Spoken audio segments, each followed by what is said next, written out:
Rabbil alamin wassalatu wassalamu ala asyrafil anbiya wal mursalin wa ala alihi wa sahbihi ajma'in. Rabbi shrah li sadri wa yassir li amri wahlul 'uqdatam min lisani yafqahu qawli. Amma ba'd. Alhamdulillah, hari ini kita dapat sambung ataupun bertemu. Kalau ikutkan tajuk tabiat kejahilan berdasarkan Al-Quran. Cuma untuk meraihkan bulan Syawal, kita mengulang kaji peristiwa besar yang berlaku pada bulan Syawal tahun kelima Hijrah, iaitu peristiwa peperangan Ahzab, ataupun kadang-kadang orang gunakan istilah peperangan Khandaq. Baik, perang Ahzab ini berlangsung sebulan, di mana kepungan berlaku ke atas Madinah selama sebulan. Untuk kita bahaskan secara menyeluruh peristiwa ini panjang, dan kita pilih beberapa bahagian sahaja yang penting, khususnya yang terkait dengan kehidupan kita. Baik, perang Ahzab, perang yang mustahab untuk kita faham berdasarkan beberapa alasan. Yang pertama, kita sedar ataupun tidak, dalam tempoh setahun kita telah diprogramkan untuk mengulang kaji perang Ahzab sebanyak 2 kali. Setahun kita menyambut 2 perayaan, dan setiap perayaan itu kita melaungkan wa hazamal ahzab wahda. Allah itu yang menghancurkan tentera Ahzab dengan tunggal, dengan esanya Allah, tanpa bantuan sesiapa pun. Jadi Idul Fitri, bulan Syawal, sesuailah perang Ahzab diingati, dan Idul Adha, Zulhijjah pun kita sebutkan selama 3 hari, wa hazamal ahzab wahda. Keutamaan perang Ahzab ini, kalau kita bandingkan dengan peperangan-peperangan yang lain, ia lebih utama dari sudut perbandingan kita dalam Al-Quran. Kerana dalam banyak-banyak peperangan yang berlaku, hanya perang Ahzab Allah khususkan satu surah yang khusus, Suratul Ahzab. Kita tak ada surah Badar ke, surah Uhud ke, surah Hunain ke, surah Tabuk, surah peperangan-peperangan yang lain, tapi Suratul Ahzab itu ada, menandakan kepada kita bahawasanya perang Ahzab ini memiliki kedudukan yang tersendiri berbanding peperangan-peperangan yang lain. Daripada perang Ahzab ini, kita diperlihatkan jenis-jenis musuh Islam. Kerana dalam peperangan-peperangan sebelum daripada Ahzab, ia hanya berlangsung antara kumpulan Islam dan musyrikin Quraisy. Perang Ahzab adalah projek besar yang diusahakan oleh puak-puak Yahudi yang pada asalnya mereka menjadi sebahagian daripada anggota masyarakat Madinah. Baik, jadi satu poin yang penting, perang Ahzab ini mastermind-nya adalah puak-puak Yahudi. Untuk kita faham peranan mereka dan motif mereka, kita perlu imbas kembali bagaimanakah sikap Yahudi seawal penubuhan Madinah. Sikap Yahudi ketika penubuhan Madinah bukan lawan Islam, lawan Nabi, tetapi menjadi sebahagian daripada Madinah. Bukan semata-mata itu mereka turut terlibat kempen supaya orang-orang Madinah pakat ikut Nabi. Ni awal. Ni awal. Walaupun mereka tak memeluk Islam, dalam kalangan pendeta Yahudi, mereka tak memeluk Islam. Dan memang banyaklah riwayat yang menceritakan keengganan mereka masuk Islam sebab mereka tak dapat terima hakikat Nabi akhir zaman ni diutuskan bukan dalam kalangan puak mereka. Terdapat riwayat yang berkaitan dengan sebab turun ayat suratul Baqarah, salah satu ayat. Apabila orang-orang Madinah bertanya kepada pendeta-pendeta Yahudi, apa yang perlu kami buat kepada Muhammad? Kami nak lawan ke? Kami nak ikut ke? Kami nak buat tak tahu ke? Maka mereka katakan, puak-puak pendeta Yahudi ni menjawab, usbutu ala dini Muhammad fa innahu huwal haq. Kamu mestilah tetap bersama dengan agama Muhammad, kerana agama Muhammad tu agama yang betul. Siapa yang sebut? Pendeta Yahudi. Pendeta Yahudi tu dah masuk Islam ke kafir lagi? Kafir lagi. Reaksi daripada lakonan mereka itu, Allah turunkan ayat dalam surah Al-Baqarah. Allah katakan, atamuruna an-nasa bil birri wa tansawna anfusakum wa antum tatluna al-kitab afala ta'qilun. Apakah kamu menyeru orang supaya melakukan kebaikan, iaitu ikut Islam, sedangkan kamu tak ikut pun? Walhal kamulah yang baca kitab, apakah kamu tidak berakal? Ayat ini mendedahkan kepalsuan mereka. Mereka puji Nabi itu bukan semata-mata mereka mengiktiraf kebenaran ajaran Islam yang dibawa oleh Nabi, tetapi ia tidak lebih daripada propaganda untuk menarik perhatian, seterusnya untuk mendapatkan kepercayaan dalam kalangan orang Islam. Jadi perkara ini berlaku sampai hari ini. Kalau kita lihat, kadang-kadang orang kafir, sama ada orientalis ataupun politikus, kadang-kadang mereka puji Islam. Sedangkan mereka tak ikut Islam. Jadi daripada ayat Al-Quran yang dibacakan tadi mengingatkan kepada kita bahawa pujian itu pujian yang bersifat propaganda, yang mana secara realitinya yang naik saham bukan Islam. Daripada pujian mereka, yang naik sahamnya bukan Islam, tapi yang naik sahamnya adalah mereka. Saham mereka yang naik. Dan inilah yang dilakukan oleh puak-puak Yahudi ketika awal penubuhan Madinah, dan menunjukkan kelunakan mereka terhadap Islam. Maka berlaku persaingan pengaruh antara pengaruh Nabi yang bawa Islam dan pengaruh puak-puak Yahudi yang bawa Yahudi. Pada hemat mereka, kalau mereka puji-puji begitu, lama-kelamaan orang Islam akan percaya dengan mereka, dan mereka dapat menarik orang Islam masuk Yahudi. Adapun perkembangan dakwah Nabi berusaha menyebarkan dakwah. Akhir sekali yang terhasil adalah orang-orang Yahudi yang masuk Islam, orang Islam tak masuk Yahudi. Jadi balik. Maka tahun pertama persaingan itu berlaku, tahun pertama, tahun kedua, sampailah menjelang tahun keempat Hijrah. Mereka membuat kesimpulan bahawa kalau kita biarkan pengaruh Muhammad ini, lama-kelamaan kita akan kena makan.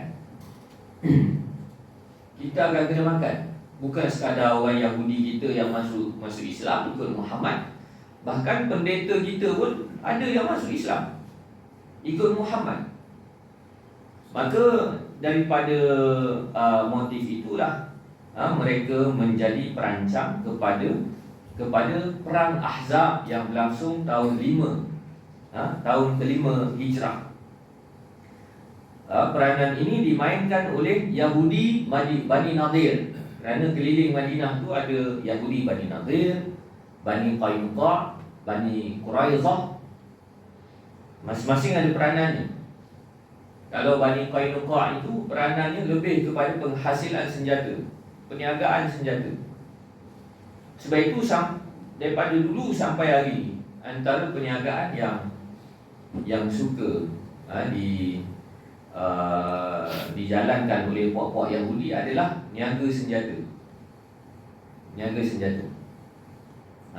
Dan daripada niaga senjata itu mereka dapat dua keuntungan. Kalau mereka gerakkan adu domba, berlakunya peperangan, yang pertama, motif agama mereka tercapai. Yang kedua, daripada peperangan yang mereka cipta itu, mereka dapat kaut keuntungan sebab boleh berniaga senjata. Sampai hari ini perangai itu. Jadi dalam ketika zaman Nabi yang memainkan peranan tersebut, antara ini Yahudi Bani Qainuqa.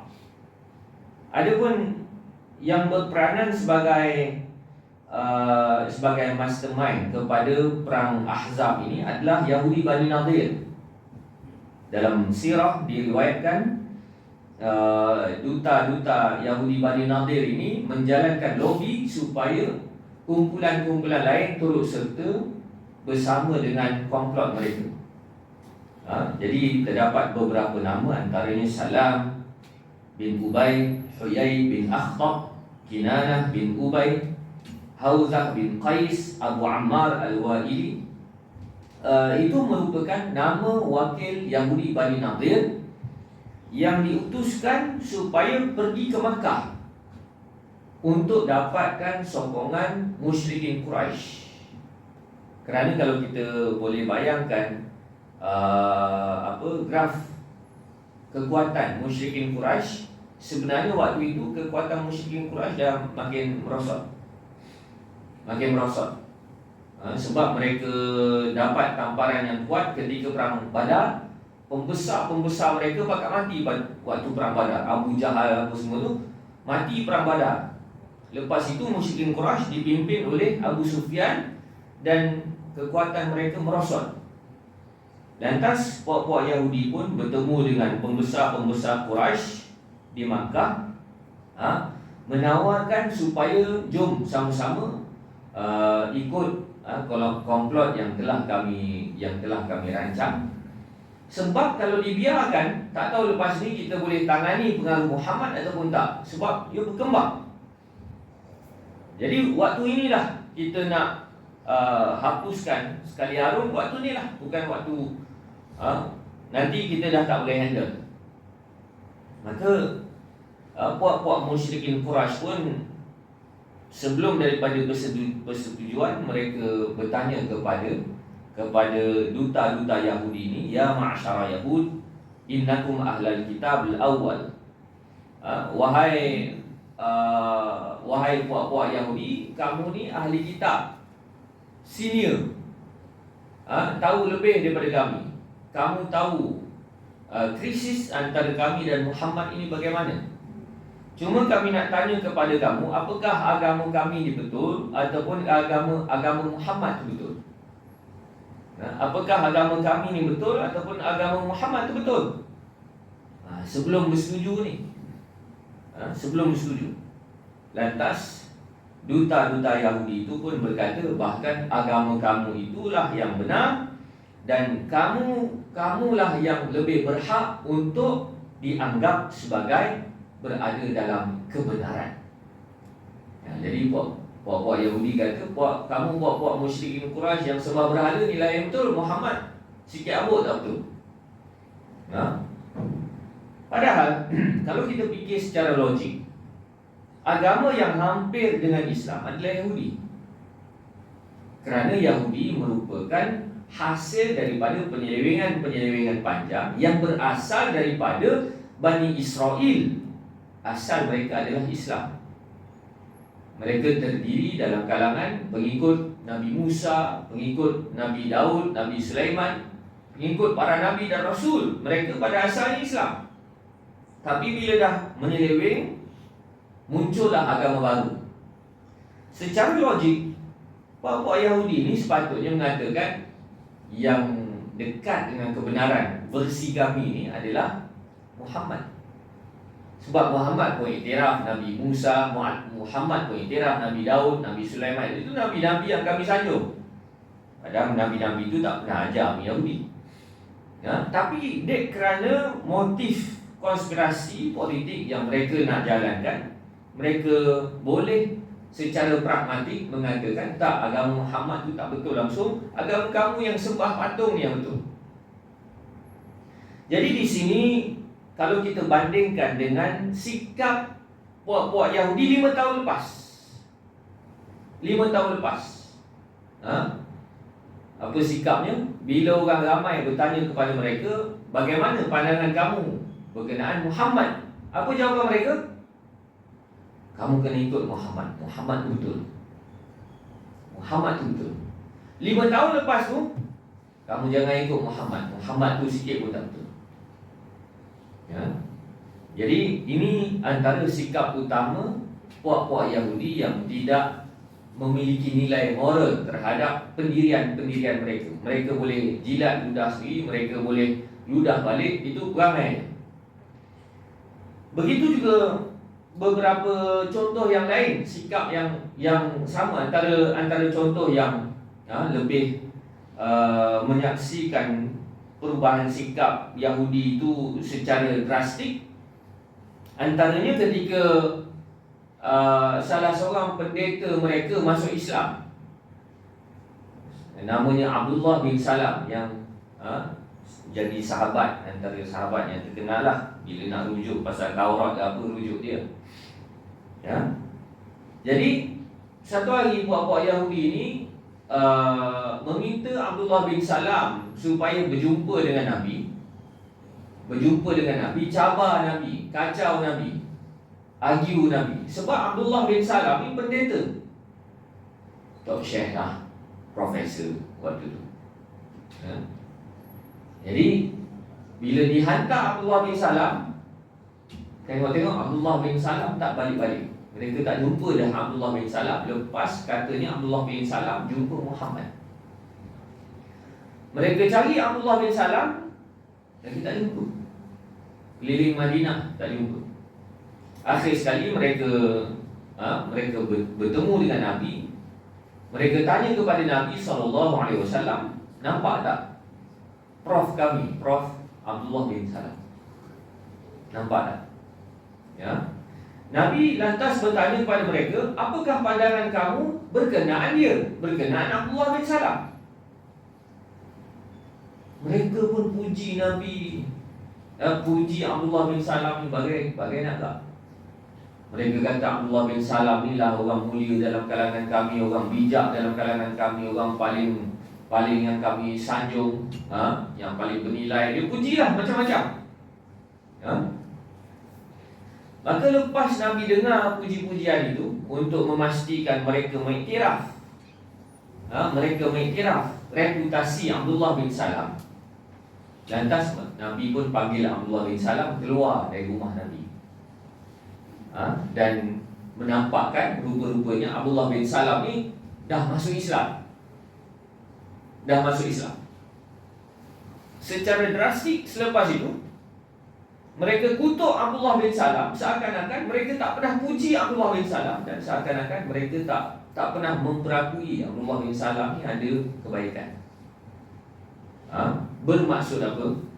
Lebih kurang 10 minit yang lepas mereka puji Abdullah bin Salam ni, orang dia inilah yang paling baik, dia inilah yang paling bijak, dia inilah yang paling mulia, yang paling terpilih. Puji Abdullah bin Salam. 10 minit lepas tu, beberapa minit lepas tu, bila mereka mendapati Abdullah bin Salam ni dah tak ikut mereka, ikut Nabi, terus mereka kutuk Abdullah bin Salam ni macam tak ada hari esok. Ini perangai utama Yahudi. Dan kalau kita lihat, perangai keyahudian itu pun berlaku dalam kalangan kita, dalam kalangan kita. Sebab itu cerita pasal Yahudi Bani Israel dalam Al-Quran ini penting untuk kita jadikan sebagai pengajaran. Jangan kita hadkan pengajarannya, oh itulah Yahudi jahat, tapi kita kena cermin juga apakah perangai sebegitu ada pada kita. Kerana Yahudi tak baca Quran, kita baca Quran, kita yang baca Quran.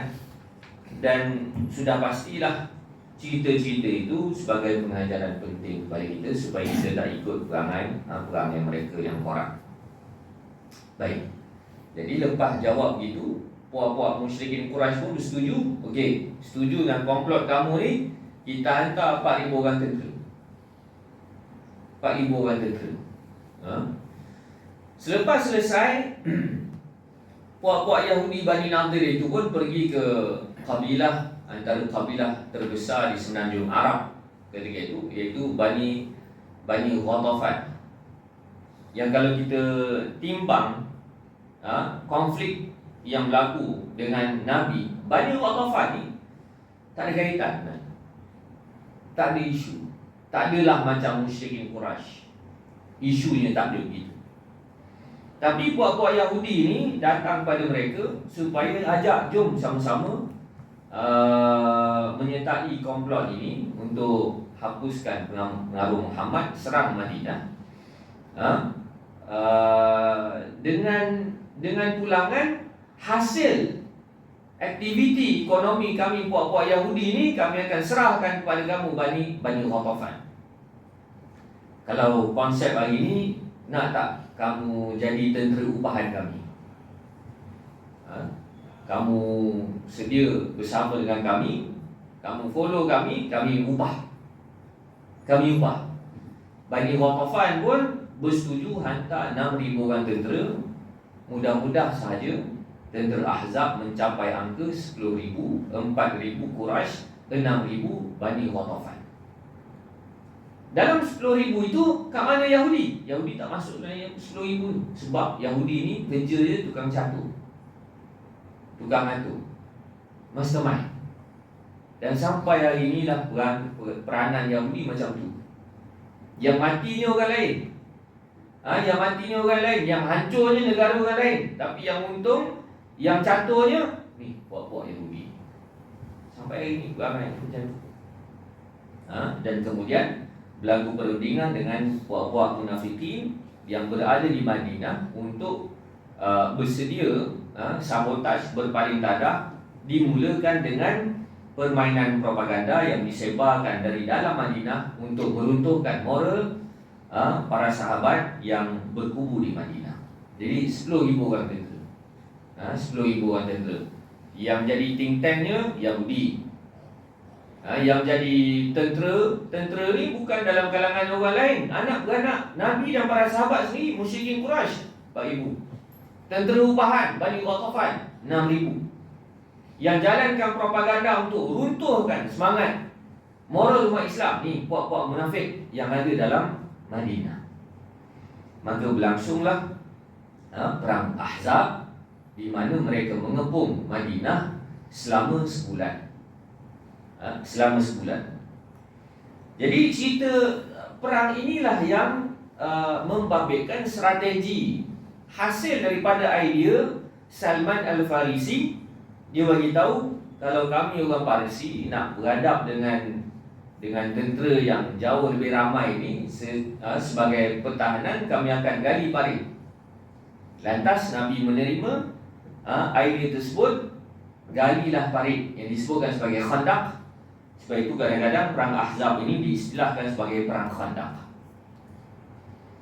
Baik, apakah parit itu digali sekeliling Madinah? Sekeliling Madinah sepanjang-panjang itu, ataupun bagaimana? Madinah ini memiliki sistem pertahanan secara semula jadi. Ada bukit-bukit batu hitam yang menjadi sistem pertahanan semula jadi. Jadi yang Nabi dan para sahabat gali ini, parit ini, bukan dekat keliling Madinah tu, tapi dekat seakan pintu masuk yang tidak dihalang dengan tanah tinggi ataupun bukit-bukit tadi tu yang lapang. Dan parit itu kalau kita rujuk dalam fakta sirah, parit itu sepanjang lebih kurang 5.5 km. 5.5 km. Lebarnya 4 meter lebih, dalamnya 3 meter lebih. Boleh bayanglah. Lebih poin berapa tu saya tak ingat.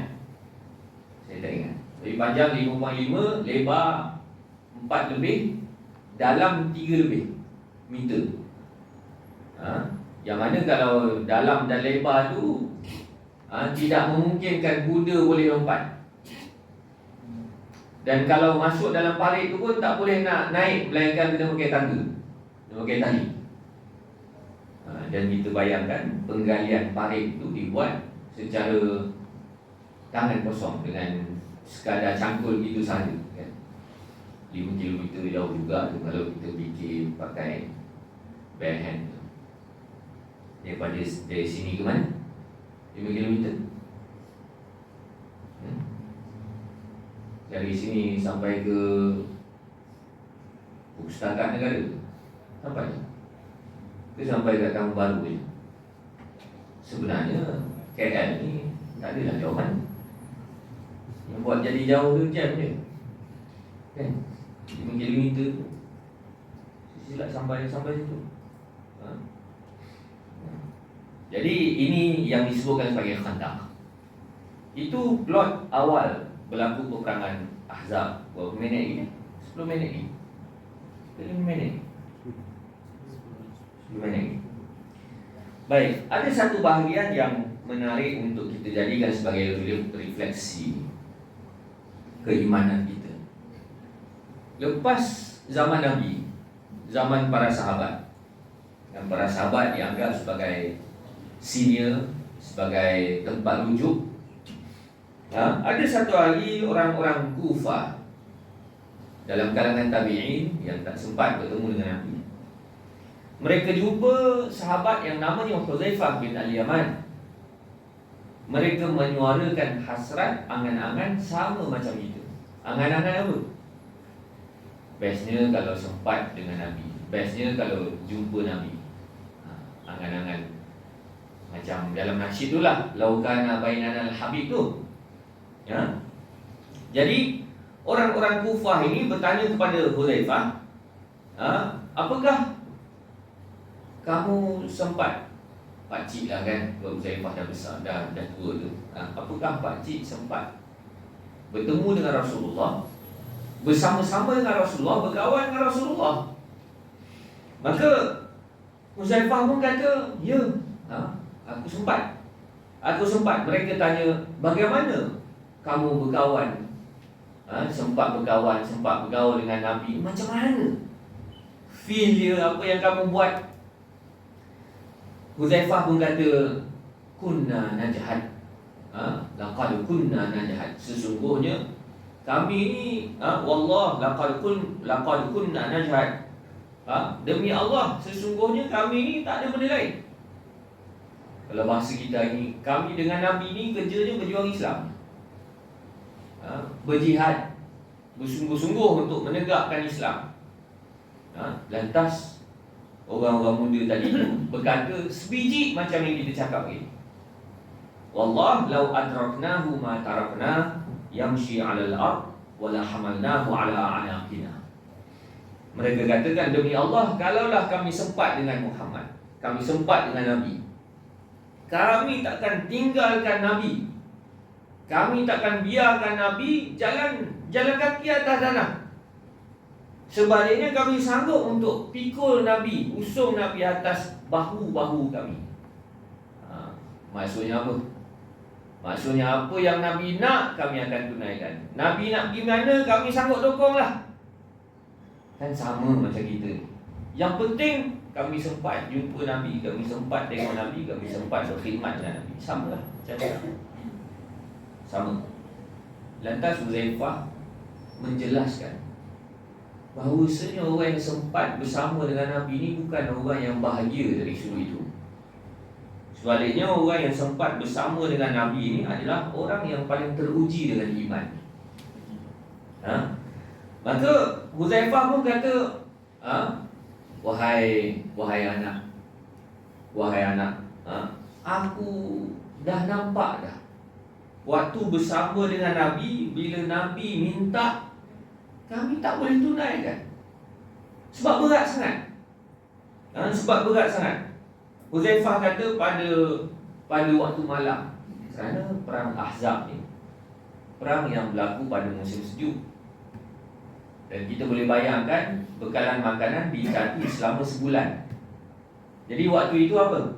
Waktu itu sejuk pun dia, lapar pun dia, letih pun dia. Dari sudut mental ni, tekanan mental ni dahsyat waktu itu. Tak kira lagi propaganda orang duk kata ambillah kita. Ya, maka lepas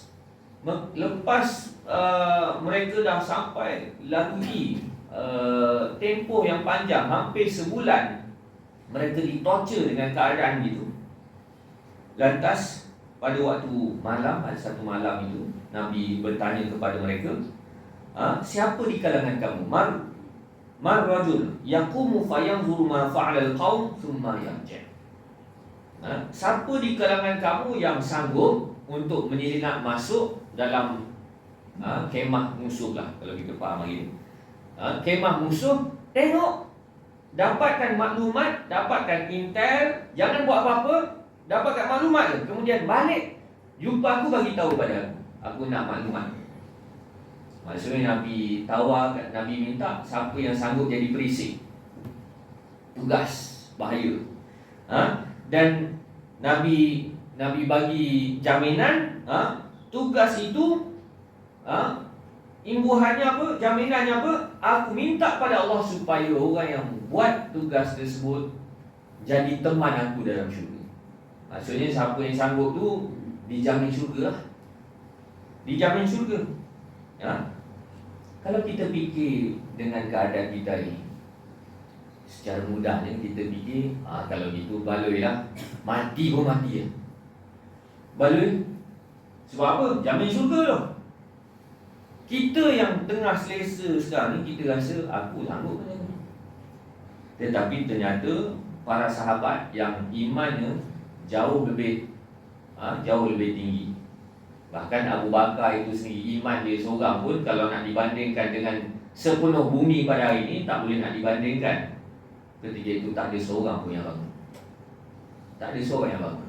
Tak ada seorang yang sanggup. Padahal para sahabat ketika itu orang macam Abu Bakar, Umar, Ali. Bukan orang macam kita. Kalau macam kita ni tak tahulah ada ke tak ada. Macam tu. Jadi tak ada. Bila tak ada siapa yang sanggup volunteer, Nabi tanya lagi siapa yang sanggup. Bila tak ada juga, akhir sekali Huzaifah kata, Nabi pilih aku, Nabi suruh aku, wahai Huzaifah, kamu bangun, kamu buat tugas ini. Aku pun bangun, dah Nabi suruh, aku pun tak bangun lah, aku kena buat. Huzaifah nak bagi tahu pada kita, bukan senang. Nak junjung Nabi ni bukan senang. Bukan senang. Sebab apa? Aku dah melalui satu pengalaman, Nabi minta tolong yang mana bukan minta tolong free-free tu. Nabi jamin masuk syurga, pun tak ada siapa sanggup. Padahal depan Nabi tu orang hebat-hebat imannya. Ini dahsyat. Maka Huzaifah pun cerita, aku pun masuk dalam keadaan begitu. Sampailah Huzaifah berhasil masuk ke kemah mesyuarat yang dipengerusikan oleh Abu Sufyan waktu itu. Maksudnya Huzaifah ni power lah kan. Sebab tu memang kalau kita baca riwayat dan cara fikir Huzaifah ni, memang Huzaifah ni seorang perisik. Seorang perisik yang secara bakatnya memang dia ada bakat jadi perisik. Bila dia masuk ke kemah mesyuarat, sebelum mula mesyuarat, Abu Sufyan kata, kita kena kenal dulu siapa yang join mesyuarat kita ni. Sebab apa? Kita kena faham, Ahzab ni membabitkan kabilah yang berbeza, yang bersepakat. Jadi Abu Sufyan menganggap bukan semua orang dia kenal. Jadi mesti minta pengenalan diri dulu. Maka kalau kita jadi Huzaifah waktu tu, kita fikir nak lari lah. Dan dia minta password tu pas masuk seorang-seorang. Tapi Huzaifah dia memang pemilihan Nabi ni pemilihan yang tepat. Dia memang ada kecerdasan dari sudut itu. Huzaifah kata, bila aku dengar Abu Sufyan mula nak cek seorang-seorang, aku pun pegang tangan orang sebelah. Aku pegang tangan orang sebelah aku pun tanya, engkau siapa? Kau daripada mana? Orang tu pun jawab. Kemudian tanya lagi, engkau siapa? Kau daripada mana? Huzaifah tukang tanya. Ya, Huzaifah tukang tanya. Akhir sekali dia yang orang tak tanya sebab apa? Orang tu nampak dia ni macam pengawas. Macam pengawas. Selamat Huzaifah. Ya. Sebab itu ada hadis yang Huzaifah sendiri mengaku, orang kalau jumpa Nabi suka tanya benda-benda best. Aku pula kalau jumpa Nabi, aku suka tanya benda-benda buruk. Bermaksud cara fikir Huzaifah ni worst case scenario ni dia dah. Sebab itu dia diberikan kepercayaan untuk simpan nama-nama munafik. Dari sudut bidang perisikannya, Nabi banyak serah pada Huzaifah. Maka bila dah selesai tu, Huzaifah berpatah balik dalam keadaan sejuk. Nabi selimutkan Huzaifah. Dan selepas itu Huzaifah brief Nabi apa yang dia dapat. Rupa-rupanya moral tentera Ahzab dah jatuh. Sebab apa? Sebulan kepung tak boleh nak buat apa, sampai bekalan makanan pun dah nak habis. Dan beberapa ketika selepas itu Allah datangkan ribut pasir yang meranapkan kemah mereka. Akhir sekali tentera Ahzab balik tangan kosong, tak sampai apa-apa. Jadi perang Ahzab ini kalau kita nilai dan berdasarkan penjelasan dalam Al-Quran sendiri, perang Ahzab ini adalah perang yang paling ditakuti oleh para sahabat. Yang paling ditakuti. Tapi perang yang paling ditakuti adalah peperangan yang para sahabat tak sempat bertempur secara terbuka, secara besar-besaran. Tak sempat. Sebab Allah datangkan ribut pasir, tentera Ahzab balik gitu. Baik, ini beberapa bahagian-bahagian, fragmen-fragmen yang penting boleh dijadikan sebagai pelajaran hidup kita berkaitan dengan perang Ahzab. Kalau nak cerita secara detail memang tak sempat lah, sebab perang Ahzab ni sebulan, macam-macam cerita. Wallahu a'lam. Assalamualaikum warahmatullahi wabarakatuh. Waalaikumsalam.